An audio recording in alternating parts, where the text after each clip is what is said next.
Ao encontro de Tagil, que acompanhou a conferência de imprensa de Venâncio Mondlane, ele que diz que primeiro repudia e de forma reiterada o ataque contra Joel Amaral, mais conhecido por MC Trufafá.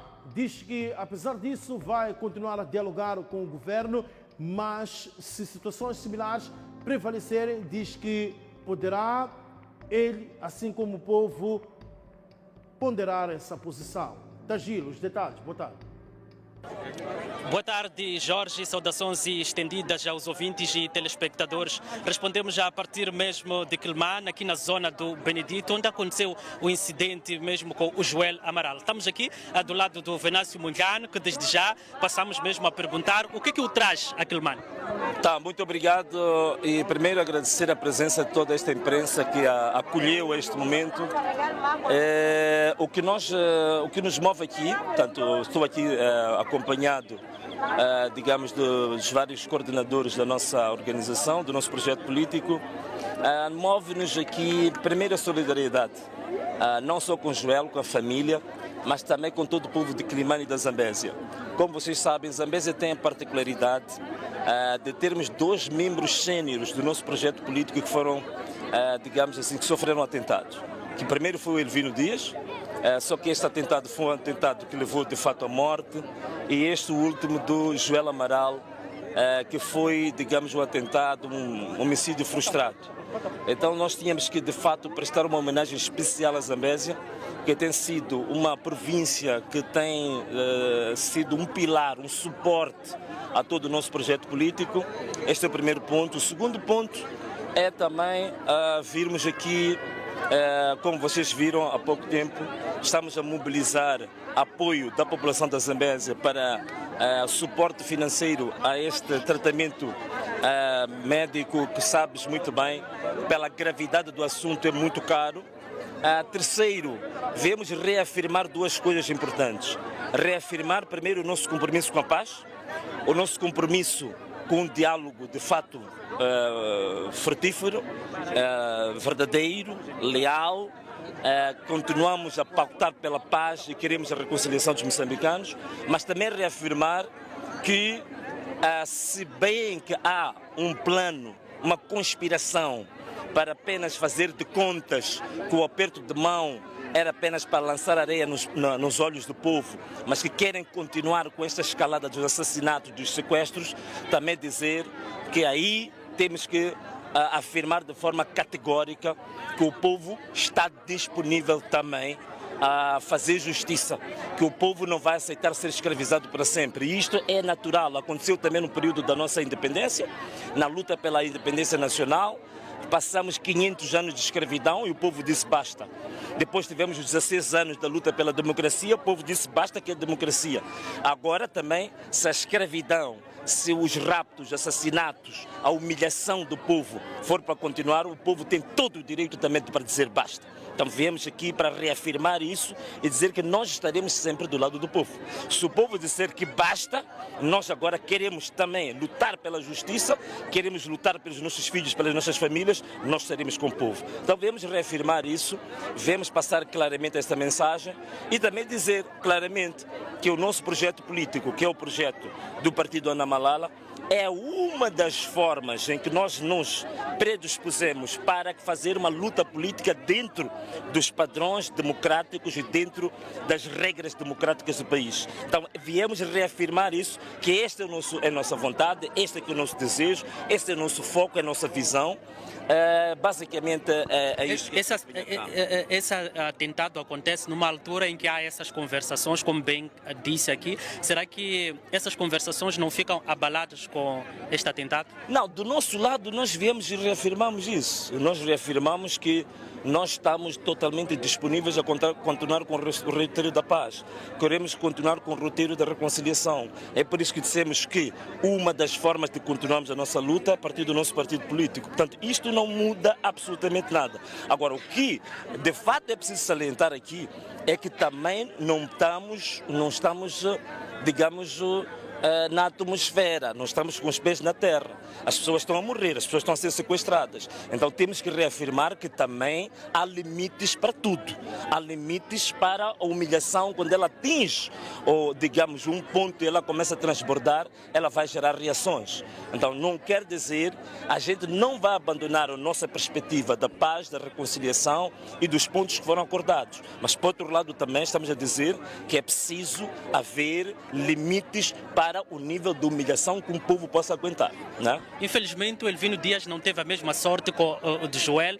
Podemos assim dizer que o partido, nesse caso, Ana Malala, os membros podem, de certa forma, temerem fazer parte desse partido por temerem pela sua própria vida, ou seja, abandonarem a causa do Venâncio Mondlane por temerem pela sua própria vida. Olha, caro amigo, nós quando iniciamos as nossas...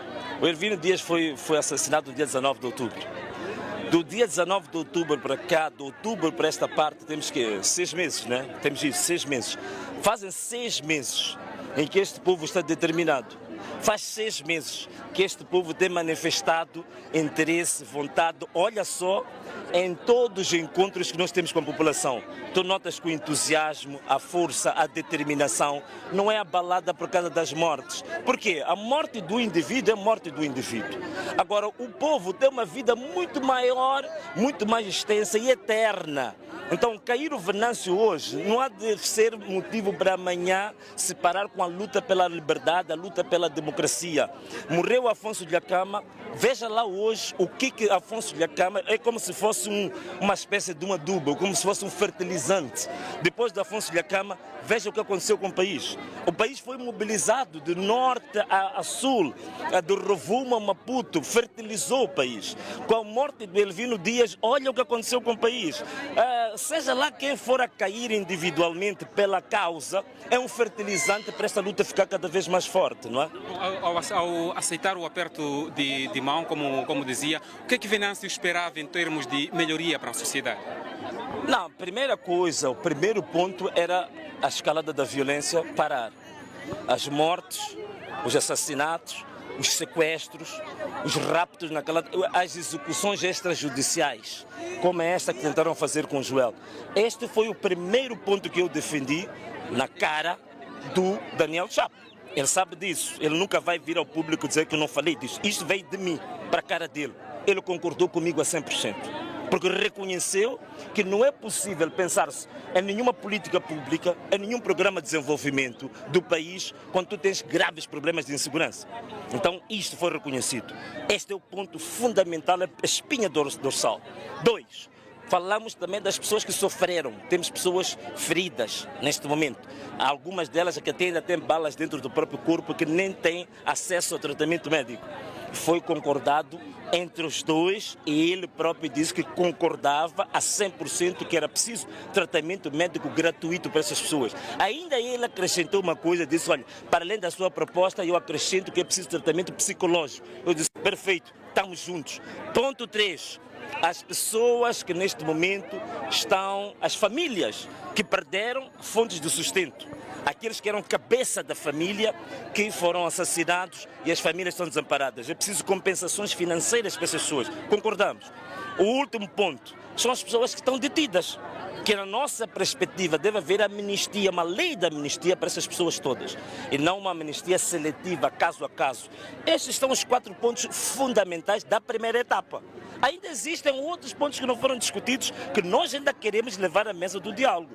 Tem as questões econômicas, tem as questões sociais, que têm a ver com o próprio povo. Ainda não foram discutidas as questões econômicas e sociais. Foram discutidas basicamente as questões ligadas à segurança, que era o ponto fundamental. Então, esta aqui é a perspectiva que nós temos. Esse debate tem que ser feito. Agora, eu aproveito aqui dizer uma coisa. Não se pode pensar, porque se tem um poder do Estado, que se controla as forças de defesa e segurança, isso é caminho aberto para se começar a tornar o país uma espécie de uma Babilônia, para se começar a fazer arbitrariedades com esse poder. Esse poder é um poder que é conferido pelo povo. Se esse poder começar a escravizar o povo, a maltratar o povo, o próprio povo tem a legitimidade de tentar arrancar esse poder. É isso que tem que ficar muito bem claro, que as pessoas não se iludam por ter o controle das forças de defesa e segurança, que têm automaticamente o direito de usar esse poder de forma arbitrária. O povo tem o direito de mostrar que a soberania está com o povo. Se a soberania está com o povo a qualquer momento pode te retirar todo o poder que você tem sobre as próprias Forças Armadas, porque elas, no fundo, são apenas um elemento, digamos, um elemento que serve aos interesses da comunidade. Elas estão ao serviço, elas estão sob o comando da soberania popular. Está aqui com uma parte dos munícipes.